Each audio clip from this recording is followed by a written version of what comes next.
La Bible en un an, la 244e journée, le livre d'Ézéchiel, chapitre 20, verset 1 au chapitre 21, verset 12. Le livre des psaumes, chapitre 45, verset 1 à 18. Le livre des proverbes, chapitre 22, versets 5 et 6. La seconde épître de Paul aux Corinthiens, chapitre 1, verset 1 à 11.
Ézéchiel, chapitre 21.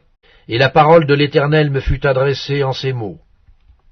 Fils de l'homme, tourne ta face vers Jérusalem, et parle contre les lieux saints. Prophétise contre le pays d'Israël. Tu diras au pays d'Israël, ainsi parle l'Éternel. Voici, j'en veux à toi, je tirerai mon épée de son fourreau, et j'exterminerai du milieu de toi le juste et le méchant. Parce que je veux exterminer du milieu de toi le juste et le méchant, mon épée sortira de son fourreau pour frapper toute chair, du midi au septentrion. Et toute chair saura que moi, l'Éternel, j'ai tiré mon épée de son fourreau, elle n'y rentrera plus. Et toi, fils de l'homme, gémis, les reins brisés et l'amertume dans l'âme, gémis sur leur regard. Et s'ils te disent, pourquoi gémis-tu? Tu répondras, parce qu'il arrive une nouvelle. Tous les cœurs s'alarmeront, toutes les mains deviendront faibles, tous les esprits seront abattus, tous les genoux se fondront en eau. Voici, elle arrive, elle est là, dit le Seigneur l'Éternel. La parole de l'Éternel me fut adressée en ces mots. Fils de l'homme, prophétise et dis, ainsi parle l'Éternel. Dis, l'épée, l'épée, elle est aiguisée, elle est polie, c'est pour massacrer qu'elle est aiguisée, c'est pour étinceler qu'elle est polie. Nous réjouirons-nous? Le sceptre de mon fils méprise tout bois. On l'a donné à polir pour que la main la saisisse. Elle est aiguisée, l'épée, elle est polie pour armer la main de celui qui massacre. Crie et gémis, fils de l'homme, car elle est tirée contre mon peuple, contre tous les princes d'Israël. Ils sont livrés à l'épée avec mon peuple. Frappe donc sur ta cuirasse. Psaume 45, au chef des chantres, sur les lys, des fils de Corée, cantique, chant d'amour. Des paroles pleines de charme bouillonnent dans mon cœur. Je dis, mon œuvre est pour le roi, que ma langue soit comme la plume d'un habile écrivain. Tu es le plus beau des fils de l'homme, la grâce est répandue sur tes lèvres, c'est pourquoi Dieu t'a béni pour toujours. Vaillant guerrier, ceins ton épée, ta parure et ta gloire, oui, ta gloire. Sois vainqueur, monte sur ton char, défends la vérité, la douceur et la justice, et que ta droite se signale par de merveilleux exploits. Tes flèches sont aiguës, des peuples tomberont sous toi, elles perceront le cœur des ennemis du roi. Ton trône, ô Dieu, est à toujours, le sceptre de ton règne est un sceptre d'équité, tu aimes la justice et tu hais la méchanceté, c'est pourquoi, ô Dieu, ton Dieu t'a oint d'une huile de joie par privilège sur tes collègues. La myrrhe, l'aloès et la casse parfument tous tes vêtements.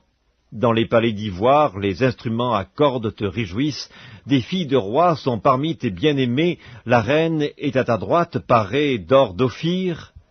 Écoute, ma fille, vois et prête l'oreille. Oublie ton peuple et la maison de ton père. Le roi porte ses désirs sur ta beauté, puisqu'il est ton seigneur, rends-lui tes hommages. Et avec des présents, la fille de Tyr, les plus riches du peuple, rechercheront ta faveur. Toute resplendissante est la fille du roi dans l'intérieur du palais, elle porte un vêtement tissé d'or, elle est présentée au roi vêtue de ses habits brodés, et suivie des jeunes filles, ses compagnes, qui sont amenées auprès de toi. On les introduit au milieu des réjouissances et de l'allégresse, elles entrent dans le palais du roi. Tes enfants prendront la place de tes pères, tu les établiras princes dans tout le pays. Je rappellerai ton nom dans tous les âges, aussi les peuples te loueront éternellement et à jamais. Livre des Proverbes, chapitre 22. Des épines, des pièges sont sur la voie de l'homme pervers, celui qui garde son âme s'en éloigne. Instruis l'enfant selon la voie qu'il doit suivre, et quand il sera vieux, il ne s'en détournera pas. Seconde épître de Paul aux Corinthiens, chapitre 1er. Paul, apôtre de Jésus-Christ par la volonté de Dieu, et le frère Timothée, à l'Église de Dieu qui est à Corinthe, et à tous les saints qui sont dans l'Achaïe. Que la grâce et la paix vous soient données de la part de Dieu notre Père et du Seigneur Jésus-Christ. Béni soit Dieu, le Père de notre Seigneur Jésus-Christ, le Père des miséricordes et le Dieu de toute consolation, qui nous console dans toutes nos afflictions, afin que, par la consolation dont nous sommes l'objet de la part de Dieu, nous puissions consoler ceux qui se trouvent dans quelques afflictions. Car de même que les souffrances de Christ abondent en nous, de même notre consolation abonde par Christ. Si nous sommes affligés, c'est pour votre consolation et pour votre salut.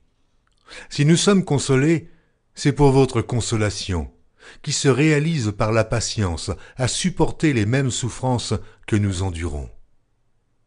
Et notre espérance à votre égard est ferme, parce que nous savons que, si vous avez part aux souffrances, vous avez part aussi à la consolation. Nous ne voulons pas, en effet, vous laisser ignorer, frères, au sujet de la tribulation qui nous est survenue en Asie, que nous avons été excessivement accablés au-delà de nos forces, de telle sorte que nous désespérions même de conserver la vie. Et nous regardions comme certain notre arrêt de mort, afin de ne pas placer notre confiance en nous-mêmes, mais de la placer en Dieu, qui ressuscite les morts. C'est lui qui nous a délivrés et qui nous délivrera d'une telle mort. Lui de qui nous espérons qu'il nous délivrera encore, vous-mêmes aussi, nous assistant de vos prières, afin que la grâce obtenue pour nous par plusieurs soit pour plusieurs une occasion de rendre grâce à notre sujet.